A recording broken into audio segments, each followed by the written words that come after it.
सभी भक्तों को जय बाबा की। एक बार फिर मैं आप सभी भक्तों के समक्ष उपस्थित हुआ हूँ भक्ति सागर पंचद्वार बराड़ा धाम चैनल के माध्यम से। देखो, दुनिया में अनेकों प्रकार के देवी देवता हैं, अनेकों प्रकार की शक्तियाँ हैं और अनेकों प्रकार से लोग पूजा पाठ भक्ति करते हैं।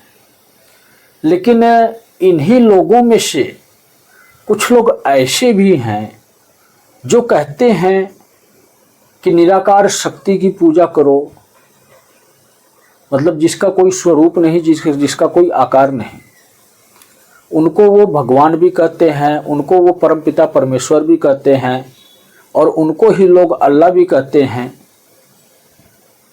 तो मेरे समझ में ये नहीं आता कि जिसका कोई स्वरूप नहीं है, जिसका कोई आकार नहीं है, हम उसको किस माध्यम से पूजा करें। हमें कोई ना कोई तो आधार चाहिए। जैसे इस सृष्टि के आधार शिव हैं और शिव के स्वरूप इस दुनिया में विख्यात हैं। हम शिव की पूजा करते हैं। अगर अंतर्ध्यान भी होते हैं तो उस शिव के स्वरूप को देख पाते हैं, उनकी झलक को हम पा सकते हैं। अगर निराकार शक्ति है तो निराकार शक्ति के दर्शन हम किस प्रकार पाएंगे। और अपनी वीडियो में भी हमने यही आप लोगों को समझाया है, यही बताया है कि शिव से श्रेष्ठ भी कोई है और जो श्रेष्ठ है वो एक निराकार ही शक्ति है, जिसका कोई स्वरूप नहीं, जिसका कोई आकार नहीं, जो सिर्फ और सिर्फ एक प्रकाशनुमा एक तेज है, प्रकाशनुमा गोलाकार आकृति है और उसी को लोग कहते हैं निराकार। हमें उसी की पूजा पाठ भक्ति करनी चाहिए। हमें किसी देवी देवता की भक्ति नहीं करनी चाहिए। हमें कोई मूर्ति पूजा नहीं करनी चाहिए। दुनिया में अनेकों प्रकार से लोगों ने इस निराकार शक्ति के बारे में बताया और बहुत से संस्थाएं भी चल रही हैं जो माध्यम को कोई महत्व नहीं देते हैं। वो सीधा आपको उस निराकार शक्ति से जोड़ना चाहते हैं। हम आज इसी रहस्य से पर्दा उठाएंगे। जो सत्य है सिर्फ वही आपको दिखाएंगे कि सत्य है क्या और क्या हमें निराकार की पूजा पाठ भक्ति करने से हमें मोक्ष मिल सकता है, हमें मुक्ति मिल सकती है, हम अपने जीवन को धन्य बना सकते हैं। इसके बारे में भी आपको पूरी डिटेल में समझाएंगे। जिस प्रकार से उस निराकार शक्ति ने अपना एक स्वरूप दिया और एक माध्यम दिया, इसके बारे में भी हम चर्चा करेंगे, लेकिन पूरी डिटेल में इस वीडियो में हम आपको नहीं बता पाएंगे क्योंकि हम एक निराकार शक्ति के बारे में आपसे चर्चा कर रहे हैं और जो सत्य पर आधारित है और यही सत्य भी है। क्योंकि अब तक जितने भी युग आए, इन युगों में निराकार शक्ति को तो हर कोई जानता है, लेकिन निराकार का कोई स्वरूप नहीं है, कोई आकार नहीं है और हमें उसकी पूजा करनी चाहिए या उसकी शरण में जाना चाहिए या नहीं जाना चाहिए, ना ही कोई आज तक इसके बारे में जानता है और ना ही किसी भी धर्म या शास्त्र में निराकार शक्ति का कहीं भी आपको विवरण मिलेगा। और इसी बात पर मैं थोड़ी सी चर्चा करना चाहता हूं। ब्रह्म ज्ञान क्या होता है? लोग क्यों ब्रह्म ज्ञान को हासिल करना चाहते हैं और क्या आपको ब्रह्म ज्ञान मिल सकता है? सारा मैटर अब मैं आपको एक ही वीडियो में बताऊं तो काफी लंबी वीडियो हो जाती है, समय नहीं होता है लोगों के पास देखने के लिए। तो इसलिए हम नेक्स्ट वीडियो में आपको इसके ऊपर चर्चा करेंगे। लेकिन अभी हम आपसे बात कर रहे थे कि वो शक्ति क्या है, क्या हमें उस शक्ति का पूजा पाठ भक्ति करने का अधिकार है? निराकार शक्ति जो है और है तो किस प्रकार से है। बहुत से लोगों ने ये प्रेरणा दी लोगों को कि ईश्वर एक है, अल्लाह एक है, भगवान एक है। ये सत्य है। ईश्वर, अल्लाह, भगवान, चाहे किसी भी नाम से आप पुकार लो उनको, जो श्रेष्ठ है वही भगवान है। और श्रेष्ठ कौन है? सिर्फ और सिर्फ शिव हैं। शिव को ही आप अल्लाह कह के पुकार लो, शिव को ही आप यीशु का दर्जा दे दो, शिव को ही आप गुरु नानक देव जी का दर्जा दे दो, शिव को ही आप ईश्वर कह लो, शिव को ही आप अन्य नाम से संबोधन दे लो।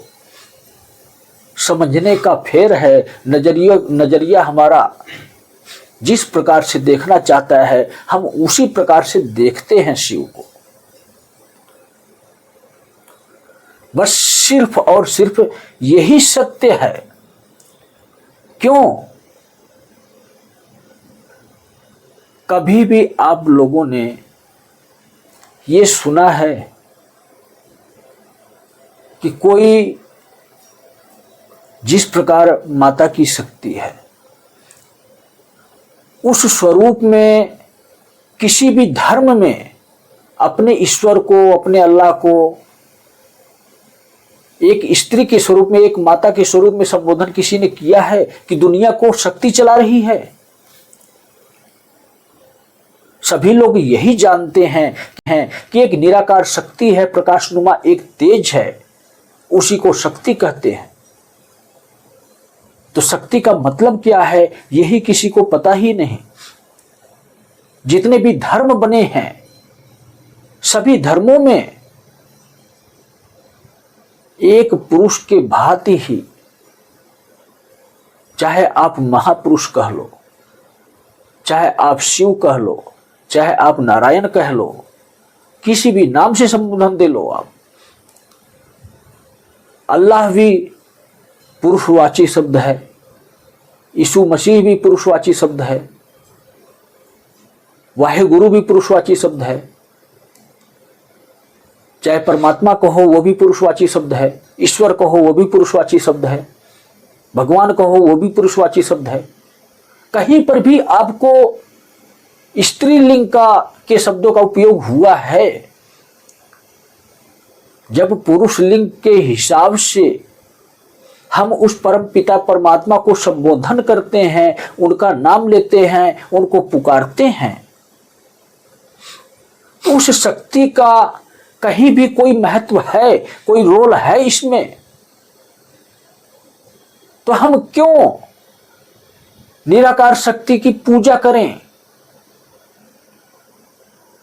जब सृष्टि की रचना स्वयं शिव ने की है, शिव को सृष्टि रचने का कार्यभार मिला, तो शक्ति का कोई संबंध ही नहीं रहा शिव के साथ। संबंध है तो सिर्फ और सिर्फ माता और पुत्र का, शिव और शक्ति का यही संबंध है। और जिसने हमारे शरीर का निर्माण किया, जिसने हमें आत्मा प्रदान की, हमारे लिए सिर्फ और सिर्फ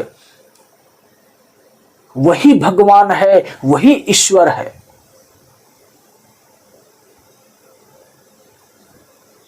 तो जब हम उस शक्ति के दर्शन नहीं कर सकते, जो एक निराकार बिंदु स्वरूप प्रकाशनुमा तेज है, शक्ति है, उसके स्वरूप को हम देख नहीं सकते, तो हम किस हिसाब से उनके निकट जा सकते हैं? हम तो भस्म हो जाएंगे। हमारा उद्धार कैसे होगा? हमारा उद्धार चाहे बुरे कर्म हो या अच्छे कर्म हो, सृष्टि के नियमों का पालन करने मात्र से हो जाता है। जो सृष्टि के नियम हैं, और सृष्टि के सारे नियम शिव की इच्छा से बने हैं, तो हमें आवश्यकता भी है शिव तक पहुंचने की। और इतना आप याद रखो कि जब उस निराकार शक्ति तक शिव नहीं पहुंच सकते जब तक वो शक्ति शिव को अपने अंदर समाहित ना करे। तो हम लोग किस खेत की मूली हैं, उदाहरण मुझे इसी भाषा में देना पड़ रहा है। हमारे अंदर ये सामर्थ्य ही नहीं है कि हम उस शक्ति तक पहुंच सकें। ना तो हमारी मुक्ति होगी, ना ही हमारा मोक्ष होगा। हमें सिर्फ और सिर्फ शिव तक पहुंचना है। और शिव ने ही अपना प्रतिरूप, अपना स्वरूप ही एक गुरु का दिया है, जिनको हम ऋषि मुनि तपस्वी के नाम से जानते थे, आज नहीं जानते हैं। आज के समय में, इस कलयुग में ऋषि मुनि तपस्वी कोई ऐसा है ही नहीं। अगर कोई है भी तो समाधि अवस्था में लीन है। तो आज के समय में सब कलयुगी, जिस प्रकार गुरु शुक्लाचार्य थे, उसी प्रकार ही सब कलयुगी राक्षस श्रेणी के ऋषि मुनि तपस्वी, जिनका स्वरूप अलग अलग है।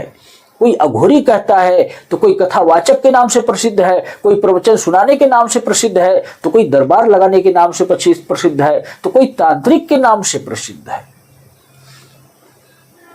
सतयुग में तो ऋषि मुनि तपस्वी हुआ करते थे, लेकिन इस कलयुग में ऋषि मुनि तपस्वी की जगह एक नवा ही, कहने का मतलब एक संशोधन हो गया। एक नवे ही प्रकार के इंसान पैदा हो गए, जो इन नामों से फेमस होते हैं। इसी नामों से लोग, दुनिया इनको जानती है, और इन्हीं के पास ही लोग जाना पसंद करते हैं। अध्यात्म का ज्ञान किसी को चाहिए नहीं, सांसारिक ज्ञान में भटकते रहते हैं और अपने आप को लुटाते रहते हैं। सिर्फ यही प्रक्रिया है। लेकिन हम चर्चा करेंगे ब्रह्म ज्ञान के ऊपर कि ब्रह्म ज्ञान क्या होता है। लेकिन इस वीडियो में मैं सिर्फ और सिर्फ आप लोगों से यही निवेदन करना चाहूंगा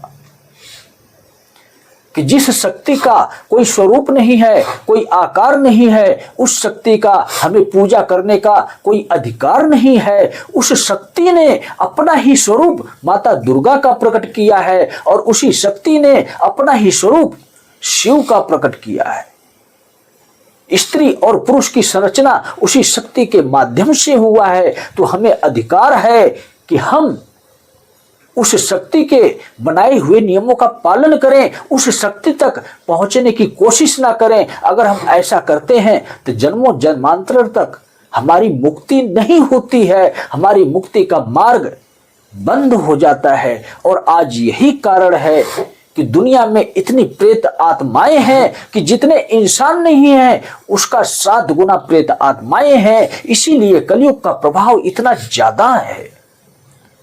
तो मैं आप लोगों से इजाजत लेना चाहूंगा और निवेदन करूंगा कि सही मार्ग पर वापस आओ और सिर्फ शिव और शक्ति की ही पूजा करो। जो शक्ति है वो अष्टभुजी भवानी माता दुर्गा का स्वरूप है। तो आप निराकार शक्ति का त्याग करो, और इस दुनिया में उस शक्ति ने जो अपना मूल स्वरूप दिया है स्त्री और पुरुष का, उसी स्वरूप में ही अपने जीवन में उनको महत्व दो।